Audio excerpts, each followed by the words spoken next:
Bonjour, nous allons commencer le chapitre 3. Quelles ressources financières pour produire? Dans ce chapitre, nous allons voir 3 indicateurs.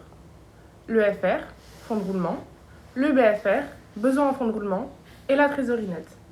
Les éléments qui vont nous permettre de calculer ces 3 indicateurs se trouvent dans le bilan fonctionnel. Pour commencer, qu'est-ce qu'un bilan fonctionnel? C'est un document créé à partir du bilan comptable, et dans ce bilan fonctionnel, il y a 3 cycles. Le cycle de financement, le cycle d'investissement et le cycle d'exploitation, à long et à court terme. Quelle est l'utilité de ce bilan? Alors il sert tout simplement à visualiser l'équilibre financier de l'entreprise, d'apprécier sa rentabilité, son indépendance financière et il sert aussi à mesurer ses besoins financiers. Voici l'exemple d'un bilan fonctionnel simplifié. Nous allons commencer par calculer le FR en effectuant le calcul suivant. Ressources stables moins emplois stables. Les emplois stables sont dans l'actif et les ressources stables dans le passif. C'est avec le passif qu'on finance l'actif. Qu'est-ce que les ressources stables? Ce sont les capitaux propres, les emprunts bancaires, donc ce sont les ressources financières que possède l'entreprise. C'est avec les capitaux propres et les emprunts bancaires que l'entreprise va financer l'actif, et plus précisément les emplois stables. Mais qu'est-ce que les emplois stables? Les emplois stables sont composés des immobilisations corporelles, telles que les machines, et des immobilisations incorporelles, c'est-à-dire qu'on ne peut pas les toucher. C'est tout ce qui n'est pas palpable, tel que les logiciels, les brevets, etc. Ils ont besoin d'être financés, comme on l'a vu, par les ressources stables.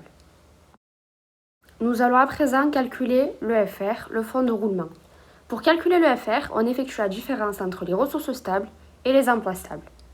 Donc ici, à l'aide de l'exemple, nous allons prendre le total des ressources stables, qui est de 15 000 euros, qu'on va soustraire au total des emplois stables, qui est de 4 000 euros. Le fonds de roulement de l'entreprise est de 11 000 euros, donc l'entreprise a engendré un excédent de 11 000 euros. Et dans la plupart des entreprises en bonne santé financière, le FR va être positif, c'est-à-dire qu'il y aura un excédent, un surplus. Il va rester des ressources financières au sein de l'entreprise après avoir financé les emplois stables. Nous verrons dans une autre partie de la vidéo que se passe-t-il lorsque le FR est négatif. À présent, nous allons passer au calcul du BFR, le besoin en fonds de roulement. On va le calculer à partir du cycle d'exploitation à court terme composé de l'actif circulant et du passif circulant. La notion à court terme signifie que les éléments vont rester moins d'un an dans l'entreprise. En effet, les stocks qui se retrouvent dans l'actif circulant vont rester moins d'un an dans l'entreprise étant donné qu'ils vont être vendus. Cela vaut pour les créances clients également. Et les dettes fournisseurs qui se trouvent dans le passif circulant vont être recouvertes en moins d'un an. En général, dans le cadre de la loi, le délai de remboursement des dettes fournisseurs est limité à 60 jours.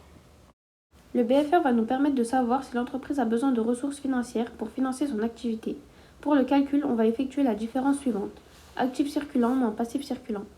S'il est négatif, l'entreprise n'a pas besoin de ressources, et s'il est positif, l'entreprise a besoin de ressources. Calculons-le à l'aide de l'exemple. On effectue la différence entre le total de l'actif circulant, qui est de 12 000 euros, et le total du passif circulant, qui est de 11 000 euros. Le résultat est de 1 000 euros. Il est positif. Donc l'entreprise a un besoin en fonds de roulement de 1 000 euros. Comment allons-nous combler ce besoin de financement? Comme on a vu tout à l'heure, lorsqu'on a calculé le FR, l'entreprise a dégagé un excédent qui va nous permettre de financer le BFR. Jusqu'ici, tout va bien. Supposons que le FR soit négatif. L'entreprise n'a pas engendré d'excédent. Au contraire, elle a besoin de ressources financières. Donc on se retrouve dans une situation délicate. Le BFR est positif. On a besoin de fonds pour financer son activité car le passif circulant n'a pas suffi pour financer l'actif circulant. Et le FR est négatif. Les ressources stables n'ont pas suffi pour financer les emplois stables. De ce fait, on ne peut combler le BFR avec le FR. On se retrouve dans l'embarras.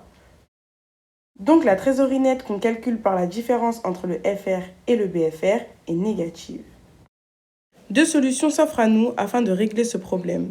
On peut choisir d'augmenter le FR en augmentant les ressources stables par l'apport de capitaux par exemple, ou bien en effectuant un emprunt bancaire.